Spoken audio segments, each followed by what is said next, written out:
এ দোকান ও দোকান ঘুরছেন ক্রেতারা। পোশাকের সঙ্গে মানানসই জুতা বেছে নিতে এই ঘোরাঘুরি। রমজানের শেষ সময়ের ভিড় এড়াতে আগে ভাগে কেনাকাটা সেরে নিচ্ছেন অনেকে। যেটা প্ল্যান ছিল যে দুজনে দুইটা নিব, অলরেডি আমরা দুজনে 4টা নিয়েছি, একটা পার্টির জন্য আর একটা নর্মাল আর কি।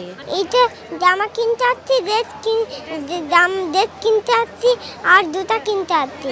সারা বছর কেনাকাটা হলেও ঈদের নতুন জামার সঙ্গে মানানসই জুতার জন্য থাকে বাড়তি বরাদ্দ। সন্তানের জন্য বাহারি জুতা খুঁজে নিচ্ছেন বাবা মায়েরা। তাদের কেউ কেউ জানান এবার দাম একটু বেশি, কালেকশনেও নেই বৈচিত্র্য, আবার ভিন্ন মতো রয়েছে। দেখলাম নতুন কিছু আসছে, কেনা কালেকশন কিরকম আসছে, তো মোটামুটি এখনো আসেনি পুরোটা। জুতোর কালেকশন যা দেখলাম সেটা খুবই ভালো এসছে। আজকে শপিংয়ে বের হয়েছি ফার্স্ট, আপাতত 4 জোড়া জুতা নেওয়া হয়েছে, আমার বোনের মেয়ের জন্য, আমার জন্য এবং আমার হাজবেন্ডের জন্য। ঈদের জুতা আমি আগেই কিনছি, এখন আমার ছেলের জন্য আমি নিতেছি ঈদের জুতাটা। রমজানের প্রথম দিকে তেমন চাপ না থাকলেও ক্রমেই বাড়ছে ক্রেতার উপস্থিতি। বিক্রেতাদের প্রত্যাশা নানা প্রতিকূলতার মধ্যেও এবার ভালো হবে বেচাকেনা।